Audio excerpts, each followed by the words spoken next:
Hey, welcome everybody. This is Jim Sporer with ISSIP, the International Society of Service Innovation Professionals. And today it's my pleasure to be talking to Ammar Reis, who, along with myself, we co-founded ISSIP over 10 years ago, Ammar. You were our founding president, and like me, now you're a member of the board of ISSIP.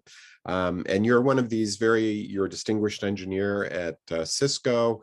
You've done a lot of service innovation work. You've won numerous awards, give all kinds of keynotes. I think you've got an IEEE keynote coming up right away. We're going to be talking about the upcoming Discovery Summit on the future of expertise, but I thought I would just take a minute, since you are one of these rare individuals from industry who also does a lot with academia, maybe you could just say a little bit about your class that you've taught at San Jose State University and your best-selling textbook. Would that be okay?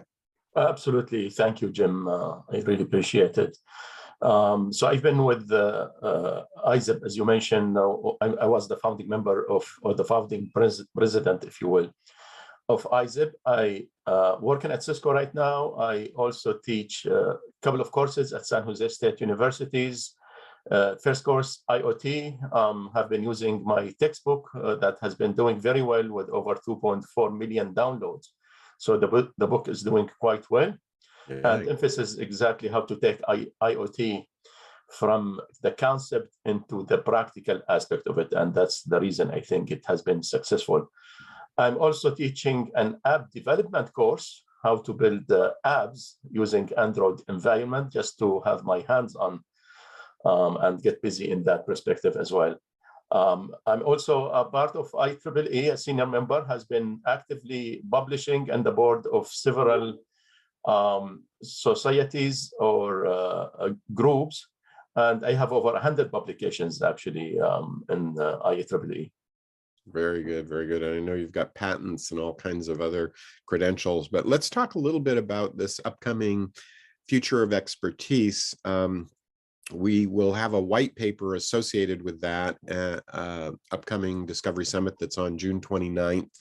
And people can register if they go out to ISSIP and click on upcoming events, go to June 29th. You can register for this already.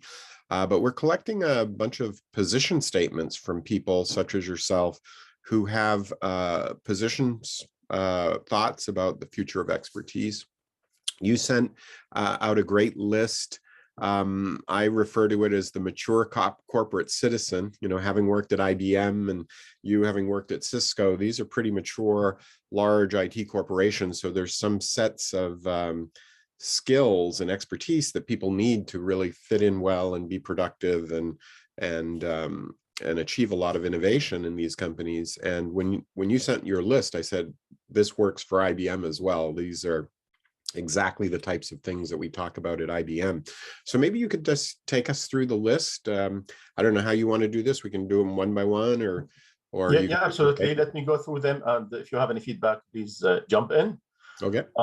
As you know, I mean, the whole business environment is changing. And there are many reasons. I think here I listed the top 6, complement Jim, the top 10, I think you listed as well. But starting from the top, the combined mindset for business and technical capabilities is becoming very important. Right. In other words, an engineer coming from the engineering school or a business person coming from the business schools, they need to work together and learn from both sides. Mm-hmm. The reason being because centralized IT departments, as we all know, are being reduced or eliminated altogether. I mean, traditionally, business leaders have relied on IT for the technology. Right now, they're hiring directly. And the main reason they're doing so, because the technology is changing so rapidly. So unless they keep up very quickly and they want somebody to understand the technology and the business at the same time from the starting date, otherwise the competition will basically take over their business. And that has been a main concern right now. Yep, very good. The second aspect is learning quickly in terms of learning the business and learning the technology related to the first objective as well. Mm-hmm. And the technology leaders are expected to grow the business. So they need to know where the business is going and find out what is the best matching technology or technical capabilities, if you will, and start utilizing those as soon as possible. The third one, which is becoming very important, and I think we see this, from the iPhones versus other phones that we've seen, they went away, like Nokia versus Apple and so on. Simplicity is the key, given the complexity going on with the technology, how the technology is changing so rapidly and so on. So the so-called KISS principle is still alive. And the simplicity, and I see it every day in my job, simplicity is very important. And as I said here, the best user experience is a system without a user interface. Or I could take it a step further and saying the best UI is no UI. That is, you simply deploy the system and the system starts working from day one. The fourth one related to how a business person or an engineer in this case basically work in any company.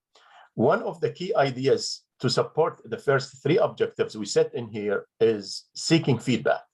So it is important to work with diverse perspective, diverse groups, seek feedback from business leaders, from technology leaders, from open source, all of these capabilities, and then put it all together and come up with the best solution with the right buy-in from different departments or different business leaders, if you will, to make sure at the end of the day, you are growing the business. Number 5 is the speed, given how the technology is changing. So it is important. Speed and agility is very important. And then the question is, how do we do so?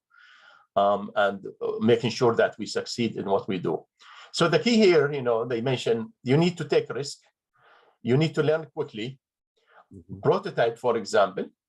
And the key of doing all of this is if you have ideas coming from different departments, try to prototype it, try to build it, but very quickly, and see if it works. And if not, if the idea fails, that's fine. Then move on to the next idea. So speed is very important in this case with open mindset as well. Number 5, the speed in the business, taking risk. I think we mentioned this already. And be ready in this one to reverse the direction. If the idea is not working or there is a better technology, better approach, and so on, be quite open to utilize that as well. The last one, which many companies or many mindsets, specifically the big experts, subject matter expert leaders have been utilizing that mindset, is we need to move away from not invented here, ideas. So if it's not invented here, that does not mean anything. You need to be quite open to what's going on in the industries. So what does that mean? As we know, cloud has many capabilities, public and private clouds. So can we utilize these capabilities? Open source, use open source as much as you can if it fits your business environment, open APIs, standards.